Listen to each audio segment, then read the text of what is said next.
Saya atau Anda pasti punya banyak sekali teman yang dulunya waktu sekolah itu pintar banget. Jago matematika, fisika, kimia, biologi, akuntansi, pokoknya semua materi akademis itu dilahap sama mereka. Tapi ada satu kenyataan yang agak aneh. Teman-teman kita yang dulunya pintar sewaktu sekolah, pas terjun di dunia nyata sekarang, di kehidupan nyata mereka, itu mereka hidupnya biasa-biasa saja. Kalah sama anak-anak yang dulunya waktu sekolah itu biasa-biasa saja, atau bahkan cenderung kurang dalam hal akademis. Apa penyebabnya?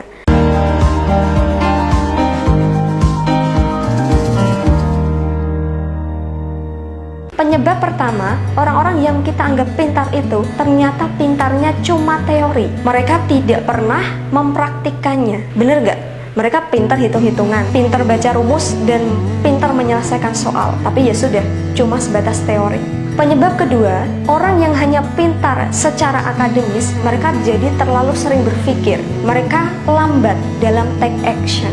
Anda tahu nggak, pahlawan devisa kita alias para TKI atau TKW, mereka dulu waktu sekolah itu pengetahuannya biasa-biasa saja, prestasi akademisnya biasa-biasa saja, tapi mereka nekat, berani berangkat ke luar negeri padahal belum bisa bahasa Inggris. Banyak juga yang sukses di sana, ya nggak? Mereka nggak banyak mikir, ini nanti berhasil nggak ya? Ini nanti sukses nggak ya? Jadi jangan sampai kita yang titelnya S1, S2, atau S3 kalah nekat sama mereka yang cuma lulusan SD atau SMP. Tapi nekatnya mereka bukan nekat konyol. Mereka punya keyakinan bahwa hidupnya harus berubah dan lebih baik. Penyebab ketiga, sekolah kita mendoktrin anak-anak bahwa pintar akademis saja sudah cukup. Buktinya setiap hari kita dijejali dengan materi akademis. Cara belajarnya menghafal. Tidak ada waktu untuk minat, hobi, atau potensi. Fokus belajarnya ya cuma untuk lulus ujian dengan nilai yang baik.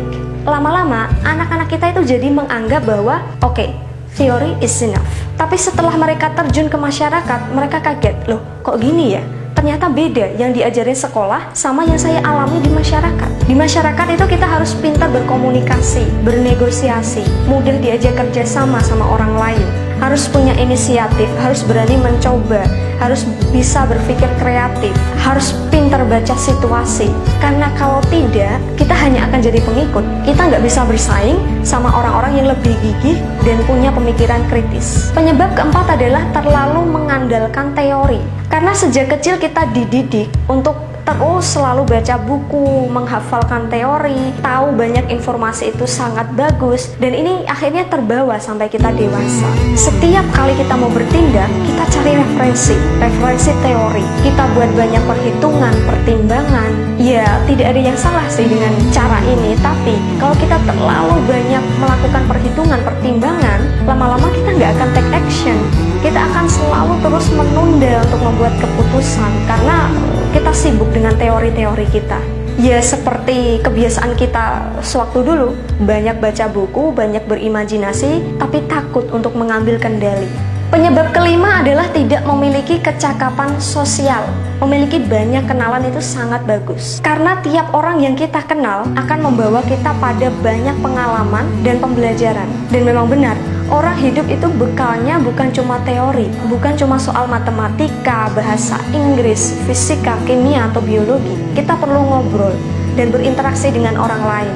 Kita perlu untuk belajar bagaimana caranya bekerja sama dengan orang-orang di sekitar kita. National Association of College and Employees in USA tahun 2002 pernah mengungkapkan sebuah hasil penelitian bahwa dari 20 karakter orang-orang sukses, karakter pertama yang paling banyak dimiliki adalah kemampuan berkomunikasi. Yang kedua adalah kejujuran, dan yang ketiga adalah kemampuan bekerja sama. Anda perhatikan ya, 3 hal utama. Yang pertama adalah kemampuan berkomunikasi, dan yang ketiga adalah kemampuan bekerja sama. 2 hal ini tuh kaitannya dengan kecakapan sosial. Jadi kalau anak kita hanya belajar teori dan melupakan kecakapan sosial, maka mereka akan sulit untuk bersaing di dunia yang semakin kreatif ini. Dan tahukah Anda kalau nilai bagus atau IPK itu urutannya ada di nomor 17 dari 20 karakter itu tadi.